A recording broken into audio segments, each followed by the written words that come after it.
Okay, can you hear us? Yeah. Perfect.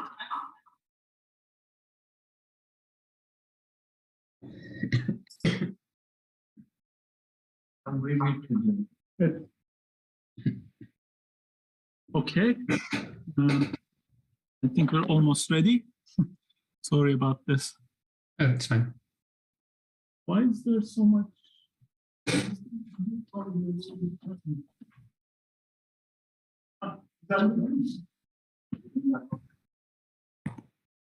Okay, should we try sharing the screen? Sure. Perfect. Very nice, thank you. Wow, looks great. Good. Okay, so this, let me just see you again. Okay, so we start in 5 minutes.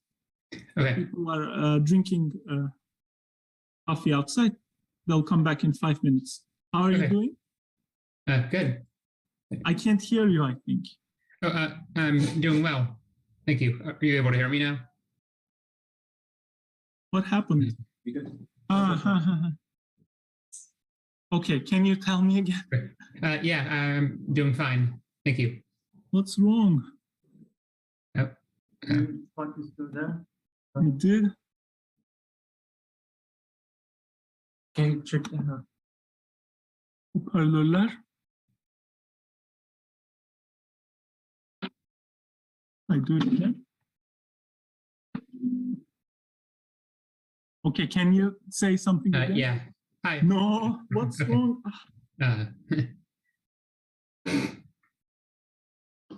What's wrong?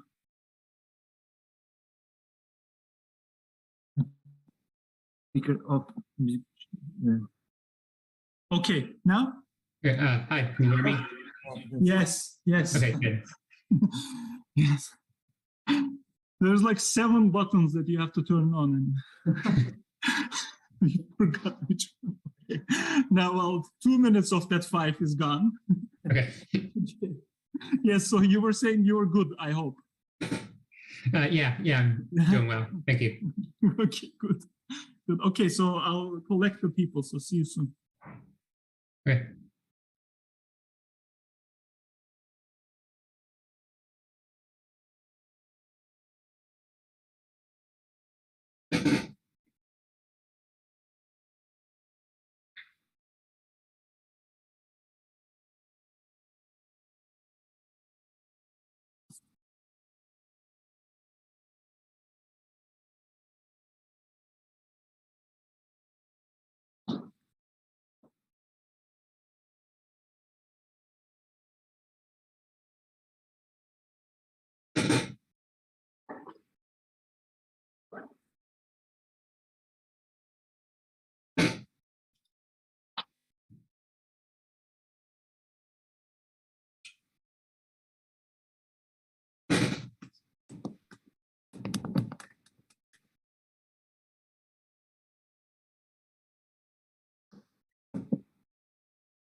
Full ekran yapayım burayı.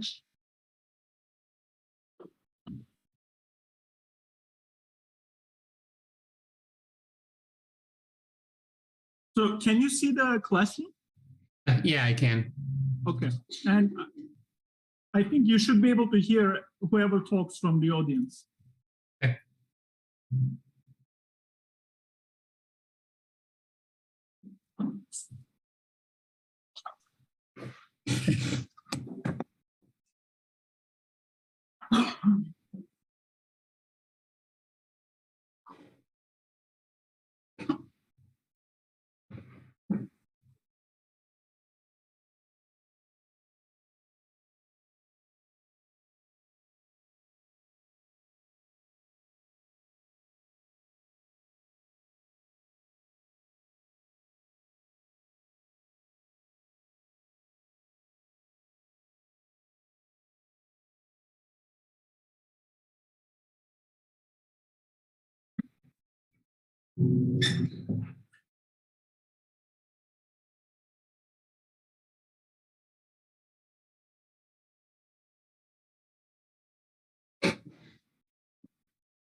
Sure.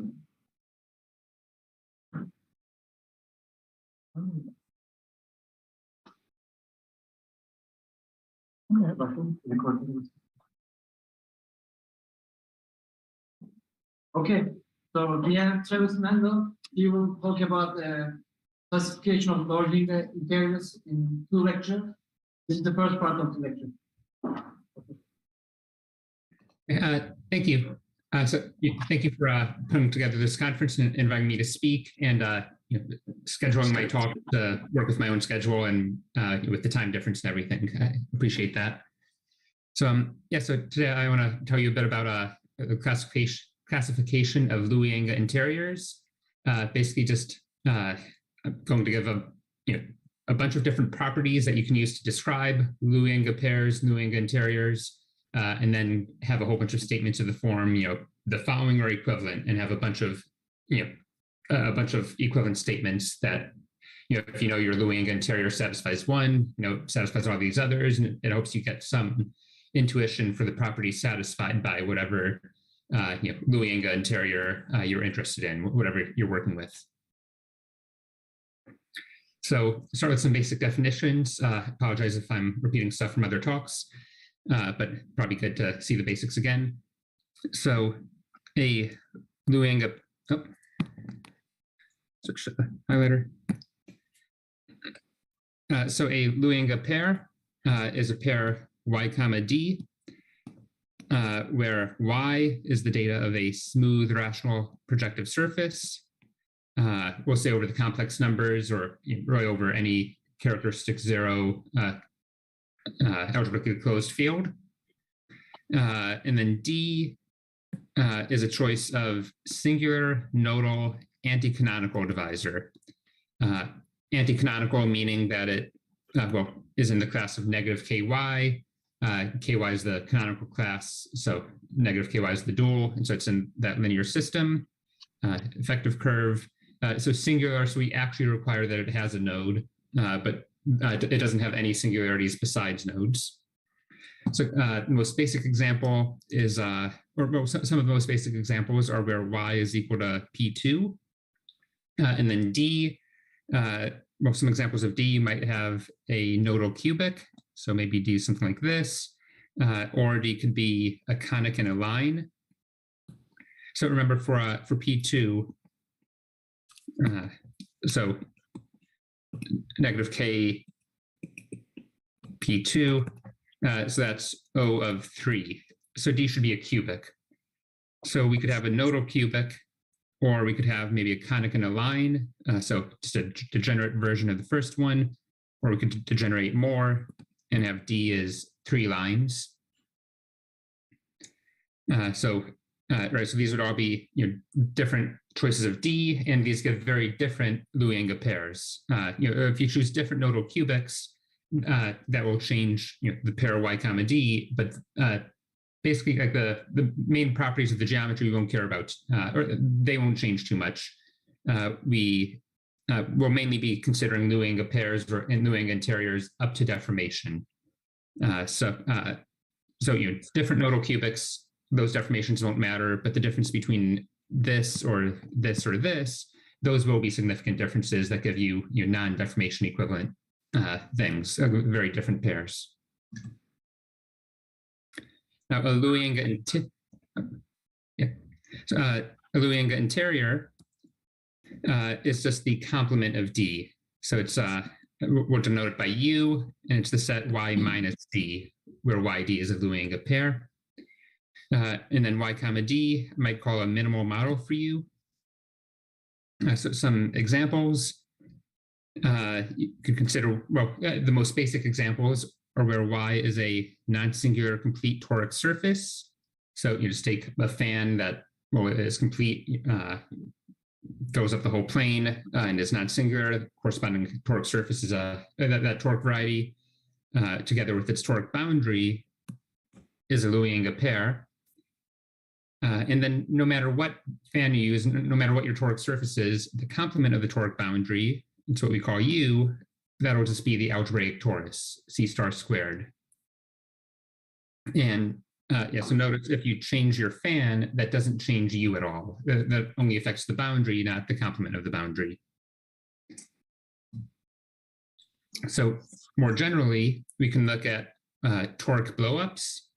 So toric blowups are basically changing your fan without changing U. So we'll say a simple toric blowup of a Looijenga pair Y comma D is, well, basically it's a blowup of Y. So it'll be another Looijenga pair Y tilde D tilde, where Y tilde is, we have a birational morphism from Y tilde to Y, which is just blowing up one of the nodal points of D. And then D tilde will be the inverse image of D. So we have, here's our D, we choose a nodal point of D, and we blow that up. Something like that. So it's a generalization of refining your fan, adding new rays to the fan for a toric variety. So yeah, just blowing up nodal points of D. And then more generally, a toric blowup will be a sequence of non-toric blowups. So you'll blow up a node, take the inverse image of D. Now you have some new nodes. You can blow up those, keep blowing up.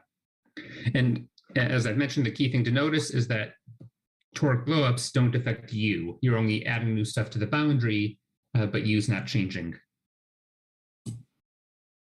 In contrast, we'll also consider non-toric blowups. So this will be how we actually get different Looijenga interiors, how we change U. So a non-toric blowup will be, again, a birational morphism from Y tilde to Y. So a blowup from Y tilde, blow up Y tilde to Y. This time we'll blow up at a non-nodal point of the boundary D, and then D tilde will be the proper transform of D. So here we have our boundary D, and instead of blowing up nodal points, we're blowing up non-nodal points like this, getting some exceptional divisors. In these exceptional divisors, will now actually live in U. Like other than the point where they hit D, the exceptional divisor will be added to U. So these actually change your Looijenga interior. So starting with just a toric variety, you can do different non-toric blowups to get a whole bunch of different new Looijenga interiors. And in fact, as we'll see in the next couple slides, you can get all Looijenga interiors that way. So a toric model is a birational morphism from your Looijenga pair down to a toric Looijenga pair. So this Y bar D bar here is a toric pair. Y bar is a toric variety, D bar is the toric boundary. And then this birational morphism pi is going to be a sequence of non-toric blowups. And Gross-Hacking and Kiel found that every Looijenga pair has a toric blowup which admits a toric model. So initially, you might not be able to blow down to a toric variety. For example, if you have like, I mentioned the case of where y is P2 and d is a nodal cubic. There's no way you can blow that down to a toric variety because your boundary is just one component and you can't have a complete toric surface with only one component. But you could blow this node up and then blow up another node. And after, let's see, 2 or 3 blowups, I think, then you can start blowing down. You can blow down various -1 curves that hit the boundary until you get down to a toric variety. And the fact that you have to take toric blowups first, that's not a big deal because for this talk, at least, we're mainly interested in the interior, the Looijenga interior, and these toric blowups don't affect the boundary. So the upshot then is that you can get every Looijenga interior by doing non-toric blowups of toric varieties, non-toric blowups of toric varieties. So this says, every Looijenga interior can be constructed, as I said, via non-toric blowups of toric varieties. So one example, consider where y is a cubic surface, d is a triangle of lines, and then u is the affine cubic surface. So a toric model for this is we can start with P2, and D is a triangle of lines. So here's our D. So we could say these are maybe the x-axis, y-axis, the axis at infinity, or z-axis. So Travis, can you maybe say what a cubic surface is in case there are some people who doesn't know? Yeah, so a cubic surface, well, you could say it's a hypersurface in 3-dimensional space, living in P3, defined by a 3-dimensional or a degree 3 polynomial. But the useful characterization for us, and this is an important fact, kind of a classical thing that's in Hartog, but it goes way back. You can always construct a cubic surface by blowing up 6 points in P2. So if you blow up 6 generic points in P2, you get a cubic surface, meaning a surface cut out by a degree 3 polynomial in, say, the homogeneous variables x, y, and z. Or so sorry, in the x, y, and z homogeneous polynomial. So we can construct this by blowing up 6 points in P2, and I'm going to choose those 6 points to live on the boundary divisors.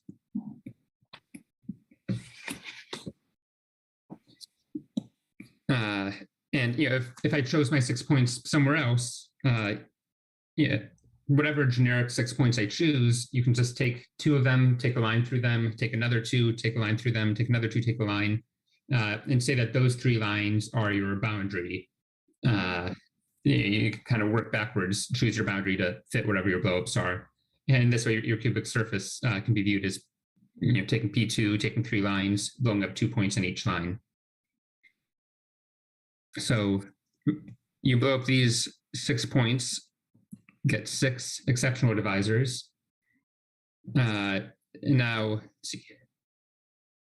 Right, and so now this will give you a cubic surface now because we've blown up 6 points in P2. This classical fact is that can be realized as a cubic surface. If you see, and another standard fact about cubic surfaces is they always have 27 lines. 3 of those lines are the boundary. Another 6 of those lines will be these exceptional divisors.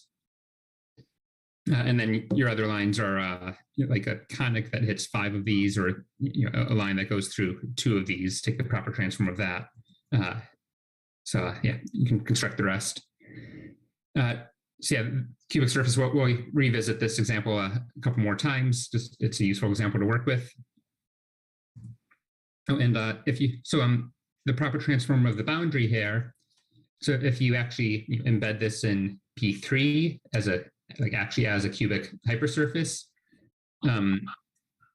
you can find a hyperplane section whose intersection with this is the toric boundary. It is these 3 lines, the proper transform of those 3 lines. So your boundary D.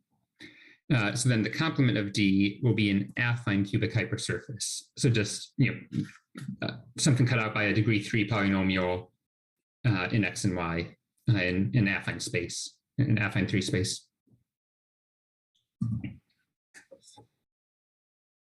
So I'm going to review some basic stuff about toric surfaces. I've been talking about them. We'll continue to, so I'm going to say a little more about them. So kind of a refresher or review of toric surfaces.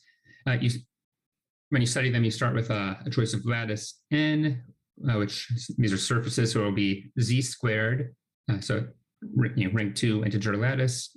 This will be the co-character lattice. We let m be the dual lattice. Let t sub n denote the algebraic torus associated to n by doing n tensor c star. So if you actually take an isomorphism of n with z squared, this tensor product gets identified with c star squared. You can also identify that with hom from m to c star. And you can think of that as scheme or variety if you want. You can view that as spec of C adjoint M. So the scheme associated to the ring, C adjoint M. So this ring, whenever you have a lattice M, or more generally a monoid M, we'll just deal with lattices for this talk. Actually, no, that's not true. I have a monoid down here. So whenever you have a monoid M, you can define C adjoint M as, well, like this. It's a C adjoined. You have a element z to the m for every element m in your lattice. And then you have relations z to the m1 times z to the m2 equals z to the m1 plus m2. This is addition in your monoid or in your lattice. So basically, another way to write this, since m is rank 2, we can think of this as C adjoined x to the plus or minus 1, y to the plus or minus 1. You can identify these two. And now, any array of rational slope, or any array in n tensor q. So you think of this as q squared. Tensoring this with q to get q squared. The rays will correspond to boundary divisors for partial compactifications of your algebraic torus. So, for example, if you choose a ray, see. So if you add in one ray, you might get something like the x-axis or the y-axis, or you might get the x is at infinity, or various things in between that would come from blowups. So how exactly does this work? So let's choose a generator n for the ray rho. Let a sub rho denote the ring generated by so it's the subring of C adjoint M, generated by the monomials z to the m, where m has non-negative dual pairing with this generator n. So say that say this is our n, and let's say we're looking at this ray. So we can let this be our vector n. So dual to this, so here I'm drawing an n, so like an m. So dual to that ray, we have this half space. And then corresponding ring for that half space would be something like C adjoined x comma y to the plus or minus 1. So we're not allowing x inverse anymore, just positive powers of x. Now you could take spec of this ring, the variety corresponding to this ring, and so since we're not dividing by x anymore, we now allow x to be 0. So we've thrown in the y-axis where x equals 0. So that y-axis would be our new boundary divisor in this case. So in general, d rho, or I might denote that dn, that's spec of this ring minus the big torus orbit, that algebraic torus we had before. So it's, in other words, it's the new boundary divisor. With this example, it's the y-axis. You're throwing in the points where you're no longer dividing by 0. Okay, so now we have this correspondence between rays in n, or rays in n tensor q, and boundary divisors. And remember, to specify a Looijenga interior, all we need to do is say, what points we're blowing up on the boundary. We just pick some boundary divisors and say we're blowing up some non-nodal points in those, and that will basically determine our Looijenga interior. Of course, you could, it's not quite enough to just know which boundary divisors you're doing your blowups in, because you could choose your blowup at one point, and then you could slide that around in that boundary divisor. That will just correspond to deformations of your Looijenga interior. For the most part, that won't have too big of an impact on your geometry. So I mentioned before, we're only going to care about these up to deformation for the most part. Well, I know this is very basic, but again, I think it's easy to say and might be helpful. Can you say what a deformation means in this context so that people don't miss it because of not knowing the word? Yeah, all I really mean is you're choosing your blow-up points on the boundary, and these non-nodal points that you blow up on the toric boundary, and you could choose your point here, or you could slide it along, blow up some other point here, and that's deforming your surface. Yeah. Can I maybe the underlying smooth manifold is the same, but the complex structure that you get on this changes by the choice of which point you're blowing up. Okay, so that's what it means. It deforms the complex structure of this smooth manifold. Okay. Yeah, thank you. Right, so choosing different blow-up points, right, that you can view that as just deforming the complex structure. Yeah, thank you. So right, up to those deformations, all we need to do is say which boundary divisors we're doing our non-toric blowups on. So here, this slide, I'll tell you a way to basically just list off those boundary divisors.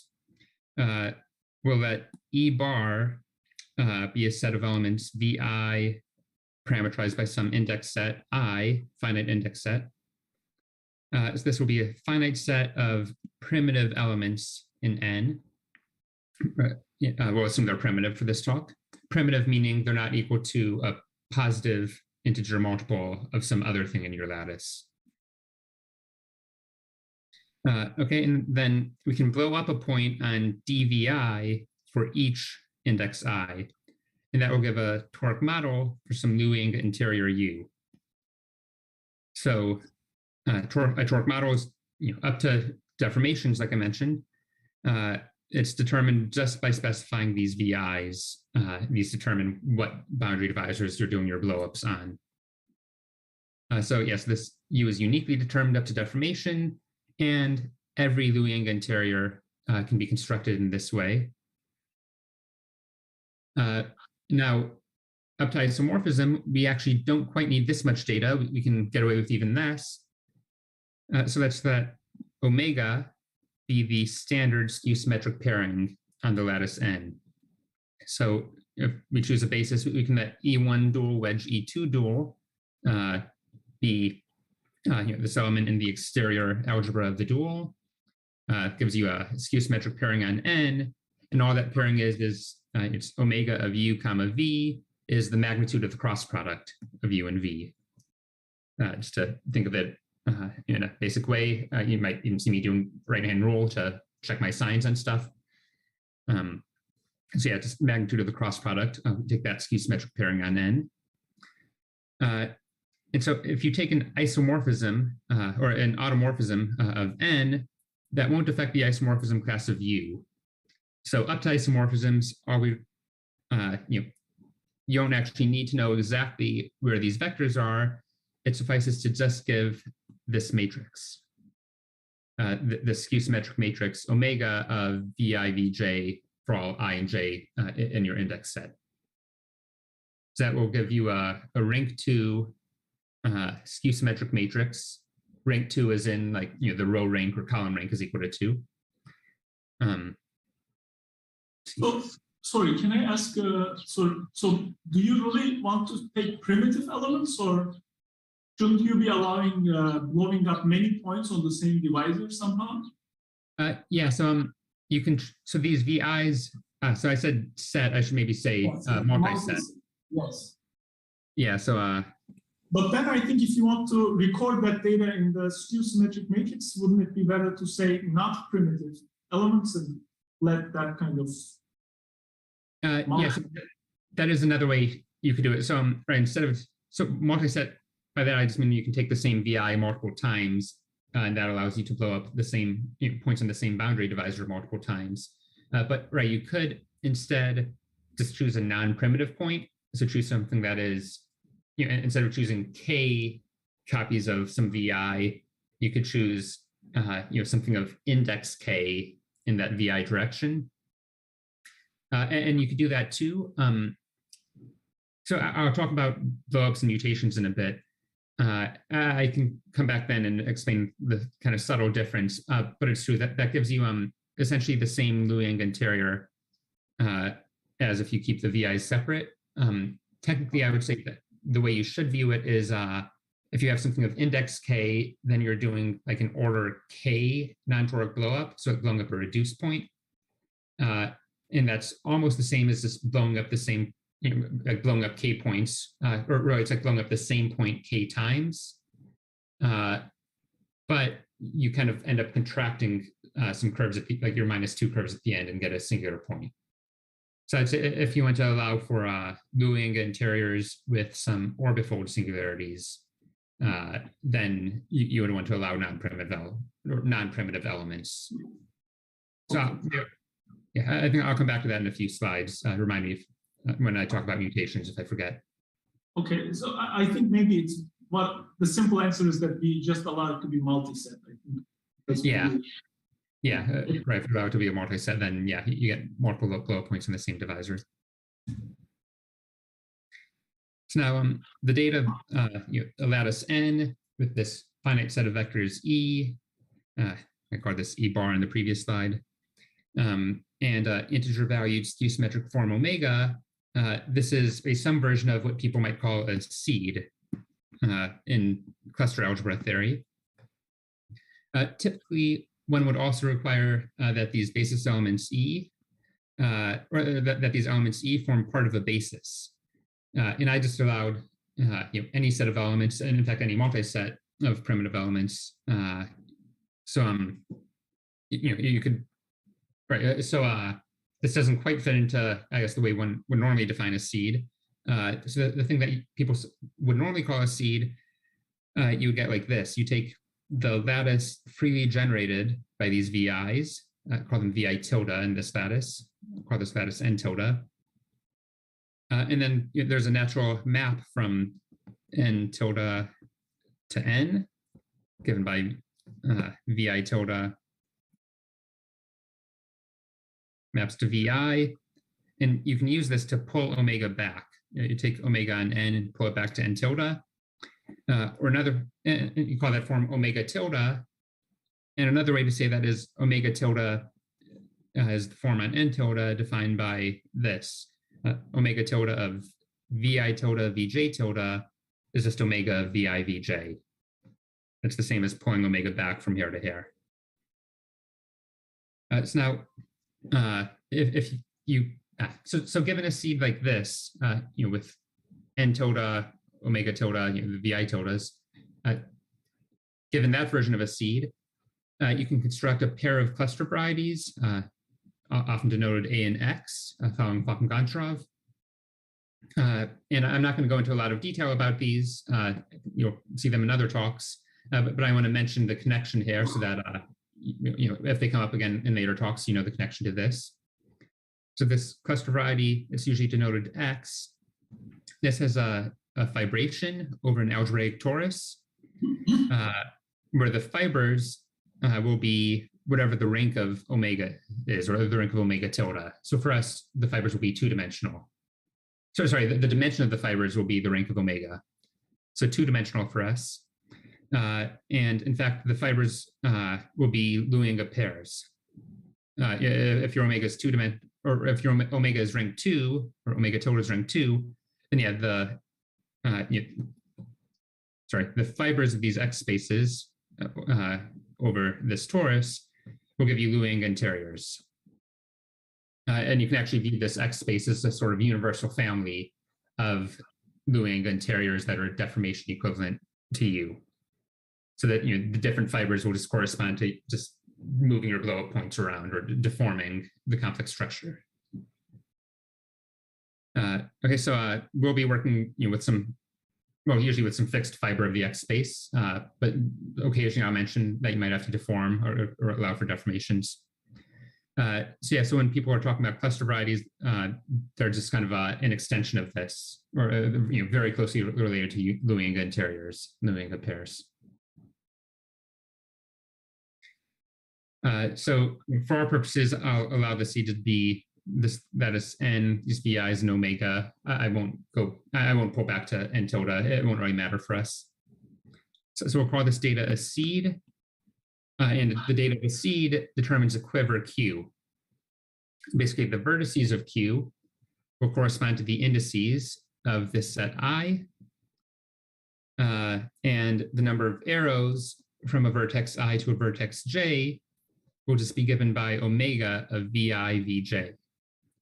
And if that skew pairing is negative, then the arrows will actually go the other way from J to I. And since omega is skew symmetric, this is well defined and it gives you a quiver without any oriented two cycles. You can have arrows go from one vertex to another, but they won't go both ways. No two cycles. Okay, so now this seed, the seed S is called acyclic if the corresponding quiver has no oriented cycles. So I've said there will never be oriented two cycles, but what about a three cycle like this? That could happen, but if this never happens, you say your seed is acyclic. Okay, and then the Looijenga interior U is called acyclic if it can be represented by an acyclic seed. And then some more terminology, we'll say that U and the seed S are of finite type if the quiver Q is Dinkin. So if it's a type ADE Dinkin diagram, it'll always be simply laced for us because omega is skew symmetric. You could also allow, there's a generalization where you allow skew symmetrizable omega, and then you could have other Dinkin diagrams, not just the simply laced ones. But yeah, so when it's finite type, Q will be Dinkin, and that's, it turns out, I think due to Fomin-Jelevinsky, I think they're the ones who showed this, U is finite type, the quiver Q is Dinkin, if and only if U admits only finitely many toric models. Or if the cluster algebra has only finitely many clusters, would be the way to say that in cluster theory. But clusters in the theory of cluster algebras correspond to toric models in our setting. I don't know. Is that true? I feel like what if you have two vectors that don't make an area of one? Like, wouldn't that have infinitely many toric models? But this thing doesn't. It's not. If I have two vectors that it's not thinking, so there's no contribution. Oh, I see. Yes, I see. Oh, it's not. I see. Okay. Yes, I heard if you have two vectors, I didn't quite hear it. So you couldn't hear that? Is that? Sorry? You couldn't hear that? That was too far away? I just missed a couple words. If you have two vectors that what was the question about? Or what was the example you asked about exactly? I was just asking about if you have two vectors whose area isn't one, but then the diagram wouldn't be one. Right. Yeah. Yeah. So you would make it something like maybe 2 arrows or maybe more arrows. But yeah, that wouldn't be Dinkin then. So yeah, in those cases, you would have infinitely many clusters, infinitely many torque models. So right. So that's what happens there. So we'll see. So in the next few slides, I think, or it's coming up soon. See how given one torque model, how you can mutate to get another torque model, and then mutate again and again. Yeah. So this slide. Right, given one torque model, you can apply mutation with respect to any of your indices I. So here's how mutation works. So this is mutation with respect to the index I. So what we can do is, let's see, we start with our torque model. So we start with a torque variety that we do whatever non-torque blowups of to get to our Looijenga interior. And I'm gonna take that C star squared and throw in 2 boundary divisors to make it P1 times C star. So what I'll have the boundary divisor corresponding to VI, and I'll think of that as 0 times C star, and the boundary divisor corresponding to negative VI, we can view as infinity times C star. So in other words, I'm considering the torque variety whose fan includes 2 rays, VI and negative VI. And this is, view this as a fan in 2-dimensional space. So it gives you a torque surface. It'll give you this one, P1 times C star. Now, so that's the picture. So that's what's going on over here. I have P1 times C star. And here's dVi. And inside there, I'm going to choose a point. Call that point H plus. That's this point. And I'm going to let F denote the P1 fiber over this.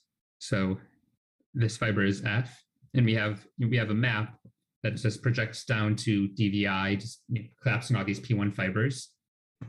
So F is the fiber over that. Now we blow up this point.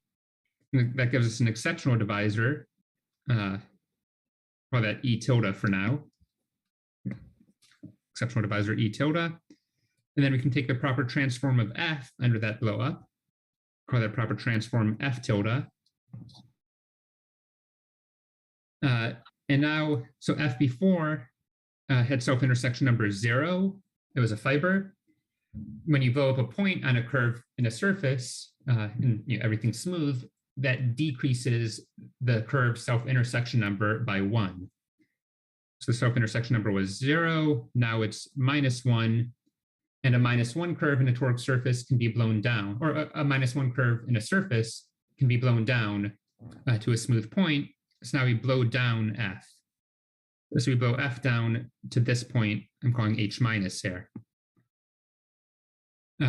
So we have a birational map from this picture over to this one, given by you blow up this point and then blow down this curve to this point.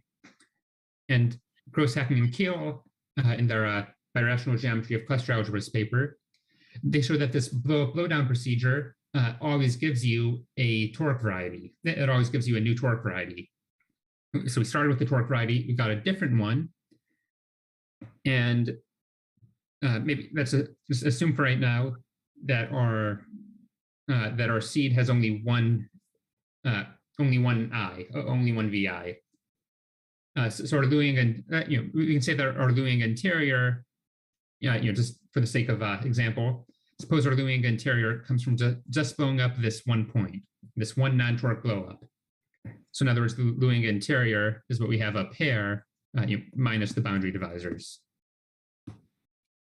You can think of that as you take the algebraic torus here and the algebraic torus here, and you glue them together. You glue them together using this birational map, because the birational map, a birational map is the same as an isomorphism between Zariski open subsets, Zariski dense subsets. Basically, VIs, the Zariski dense subsets here are everything except for F, and everything except for F in the boundary, and then everything except for E in the boundary. And when you glue those together, well, from this picture, you're able to see F. You get everything except for E. And then this picture adds an E. So when you glue those two together, you're actually getting the full Looijenga interior, the full blown up thing, except for one point. You actually miss the point where F and E intersect, because this point would correspond to this one in the left picture, and sorry, I have that wrong. Correspond to this point here, this point, and this one. So it lives in the boundary in each of these pictures. So it gets missed when you glue the tori together. But that's a point in a surface. It lives in codimension 2. And if you're interested in things like global functions, if you're doing mirror symmetry and you care about theta functions, codimension 2 stuff won't matter. That's Hartog's theorem, or in algebraic geometry, comes from Serre's condition S2. Basically, if you change something in codimension 2, like throwing away a point like this, that does not affect your regular functions, or does not affect your sections of line bundles. So we missed that point, but it doesn't matter. So when studying cluster varieties, you view it as gluing together a bunch of algebraic tori via these birational maps called mutations. But you can instead view it as you just do some just do a blow up for each of for each VI. You do some non-toric blow up, and the mutation is just the blow up followed by a blow down to a new toric model. If we had a whole bunch of VIs, you could do these mutations for any of the VIs, and glue together using all those different VIs, glue together all those algebraic tori. And together, all those give you your full Looijenga interior up to codimension 2. Oh, and is there a question? So how is it easy to see how the toric model changes? Like you have to do some toric blowups so that you have the other boundary component in your model or something like that? Let's see. Yeah, so if we had some, maybe if we had some other VIs. But let's say we didn't have the top thing. So we include that top boundary divisor just so we can make sense of this picture. But right, you might not be doing any non-toric blowups on that.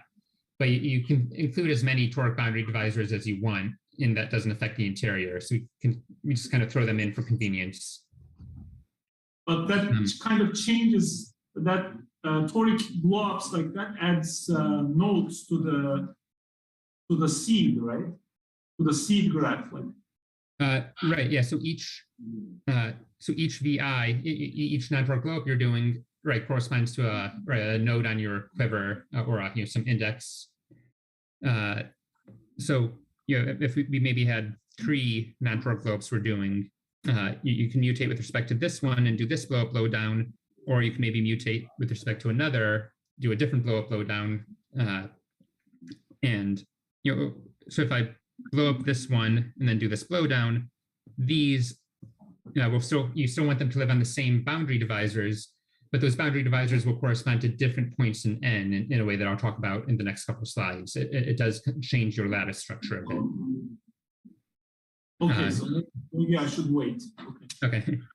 And I have written here, you can write down an actual formula for what this birational morphism or birational map is. And I mean, this is it. It's z to the m, where m is something in your dual lattice. So basically, binomial z to the m just gets multiplied by this binomial to some power. So ai is some constant. So you take your binomial ai plus z to the omega of vi comma blank. You can view that as living in your dual lattice. And then you raise that to the power of the dual pairing between vi and m. Can zoom. So, yeah. So the place where this is 0 will be, or you look at where this is 0 intersected with the boundary divisor dvi, and that's this point h plus. So changing the constant ai just moves h plus back and forth. Right, and then you raise this power. If vi was non-primitive, then this exponent, see, like if you replace vi with 3vi, that would triple this exponent. So that would that would basically correspond to you mutate and mutate again and mutate again. Like you're mutating 3 times at once, or index of vi many times at once. So you do this, blow up, blow down, blow up, blow down, blow up, blow down, and so you get, when you do all 3 of those at once, you only see the final exceptional divisor. The first 2 are being contracted. They're missing, and they'll, if you try and put them back in, you would either have some extra -2 curves, or depending on how you do it, they might be, you can fill in these missing points as being singular points. They would be some type like an singularities, or type a sub index of vi -1 singular points. So leaving that out for this talk mainly, but I wanted to mention it. Let's see.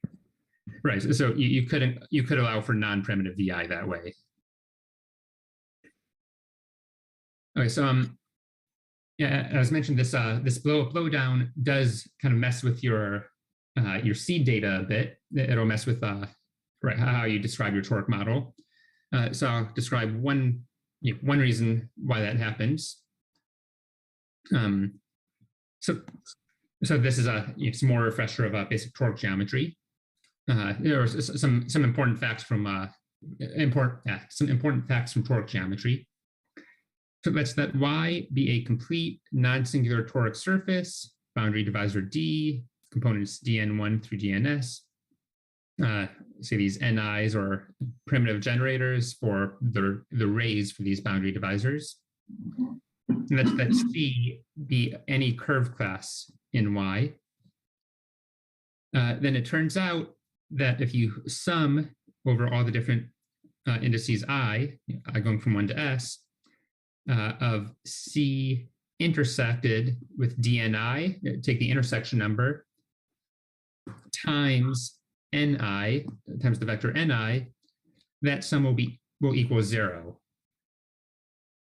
So the basic example is the fan for P2 is generated by 3 vectors, or you have 3 rays generated by the vectors 1, 0, 0, 1, -1, -1. This is kind of the standard fan for P2. And if you take any curve, if you take a degree D curve in P2, that'll hit each boundary divisor D times. So this sum would become D times this vector, plus D times this vector, plus D times this one, and that equals 0. I think it should be vi from not n. Sorry? Should be Oh. vi. Oh, so these ni's, yeah, so previously I wrote vi for, so I write vi for the boundary divisors where I'm doing non-toric blowups. Here I'm just denoting the just whatever the boundary divisors for my toric variety are. So I'm using ni, but I could use vi, but there's no repetition of the ni's here. These are these are enumerating all the boundary divisors for your toric variety. All right, so let's look at the special case where the curve C is actually one of your boundary divisors. So this equation works for toric varieties in any dimension, but in 2 dimensions, your boundary divisors are also curves. Your divisors are curves. So we could look at where C is just dni, and so let's assume, so I didn't write this, but let's assume that these ni's are cyclically ordered. So maybe this is dni, dni -1, dni +1. and I'll say S plus 1 is 1, so they're cyclically ordered. Now, the intersection number of DNI with the boundary divisors, well, it has 0 intersection with most of them, with all these, but the intersection number will be 1 with the adjacent boundary divisors. So that gives us, so in the summation now, the coefficients for I minus 1 and I plus 1 will be 1.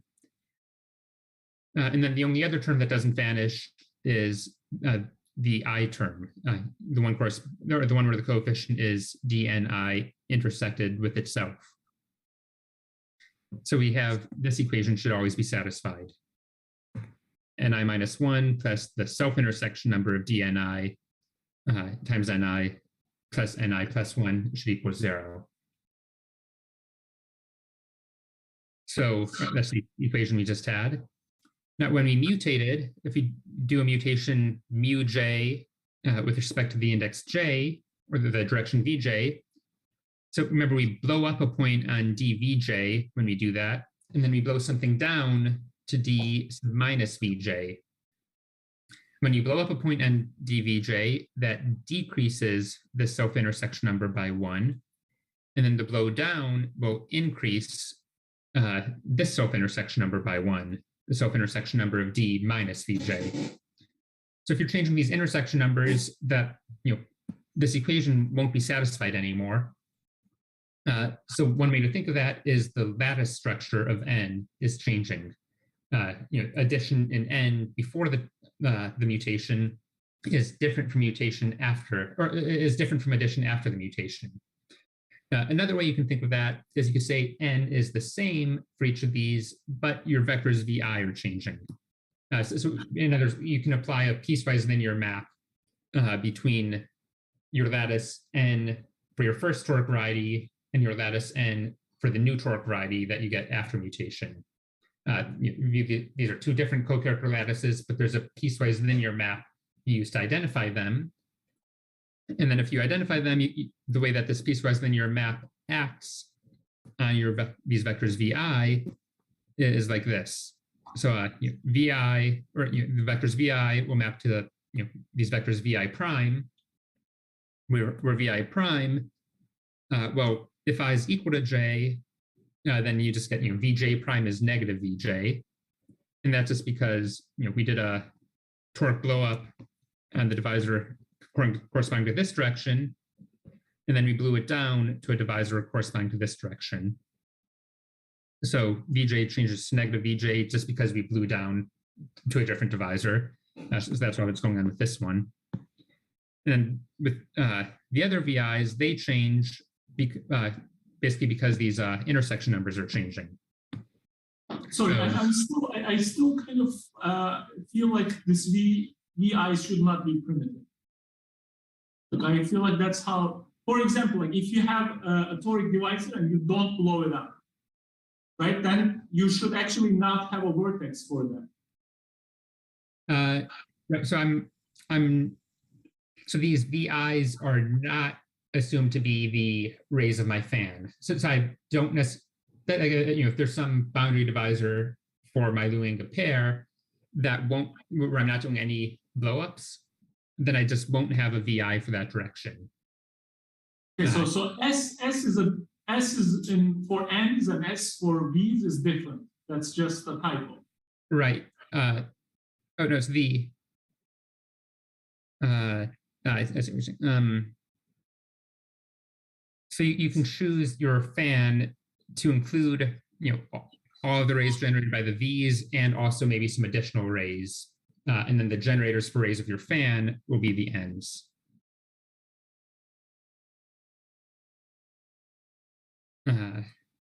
And the N's are chosen to be cyclically ordered, and they're all distinct and give you all the generators for some non-singular fan. And then these VIs can be some subset, or generate some subset of those rays, maybe with multiplicity. Like you might have repeated directions, but you don't have to include every ray. I don't actually want to specify what the boundary is because we only care about the Looijenga interior. So I'm not actually specifying the fan. I'm just saying you could for the sake of understanding what happens to your torque model when you mutate, you could throw in some rays to your fan that make it a non-singular fan with directions, including all these VIs and the negative VIs, and maybe some additional directions. Okay, I think I understand. My only comment then is that again, these S's are different. Like there is not a one-to-one correspondence between these and N's, right? Did I use? Yeah. So I used S hair and S hair, and I shouldn't have. I should have used different letters for those. They're unrelated, and this N's only come up if you. Okay, I think I understand.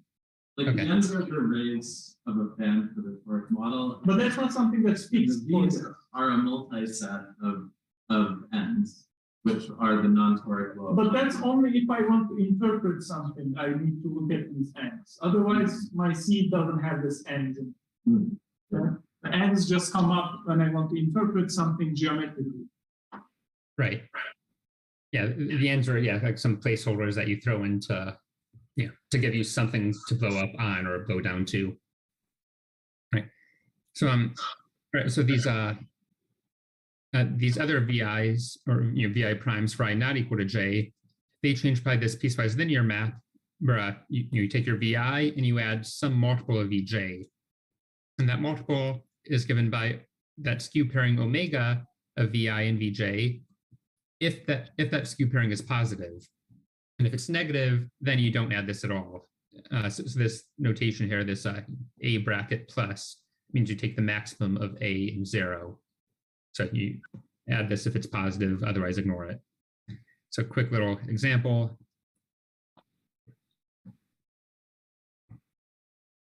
Oh, what just happened? Here we go.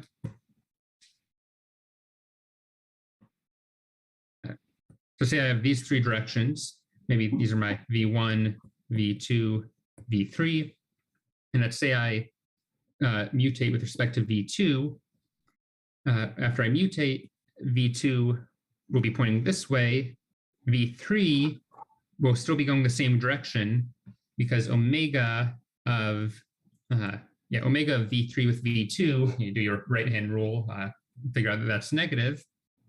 So this is V3 prime, V2 prime, but omega V1 with V2 is equal to 1. And so V1 gets pulled down, gets pulled 1 into the V2 direction.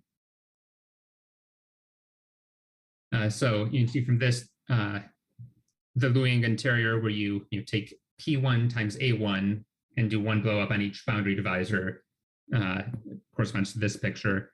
That's the same as if you take P2 and do 1 blow up on each boundary divisor. That's what these two pictures would correspond to. And so those two Looijenga interiors would be related by a mutation. So they're actually the same thing. So I think I should probably stop because I'm low on time. I think of course, I hope we get, I think I'm at least close to where I wanted to get for this talk. So I'll stop here and then I can continue in 30 minutes, is it? Yes, exactly. Okay, let's start Travis. So maybe we have 2 minutes for questions. Person on the road.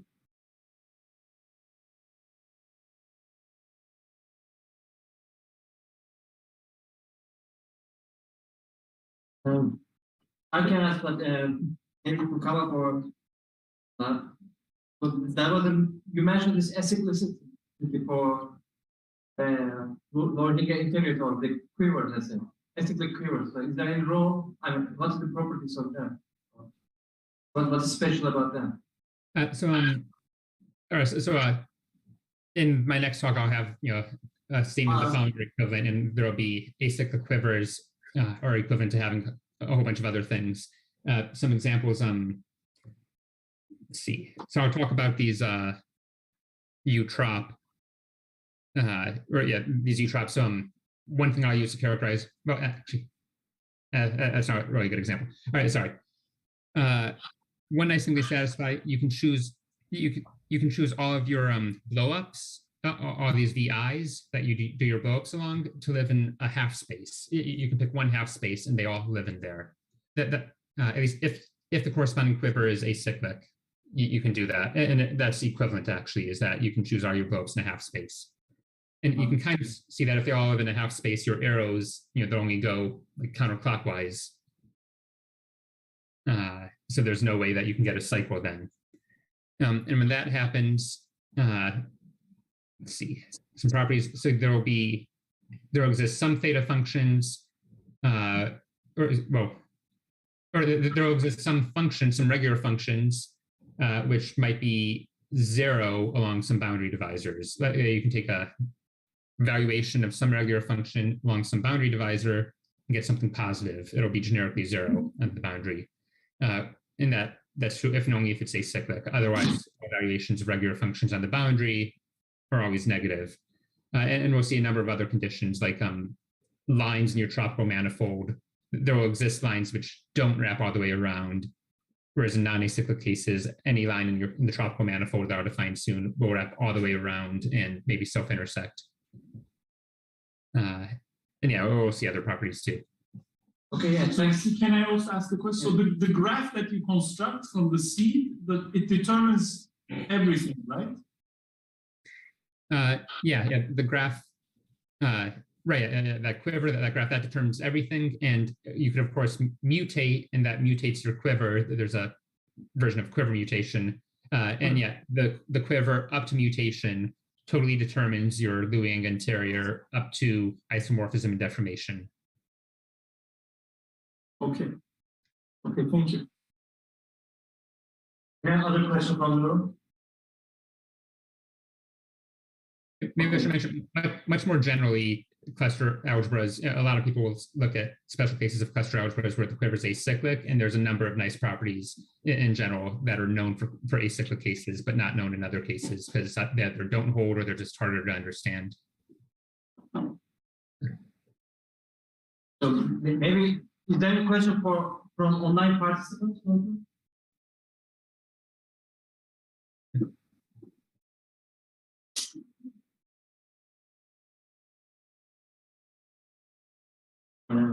Okay, then let's thank Travis again, and we will meet in 40 minutes. Yeah. Thank you.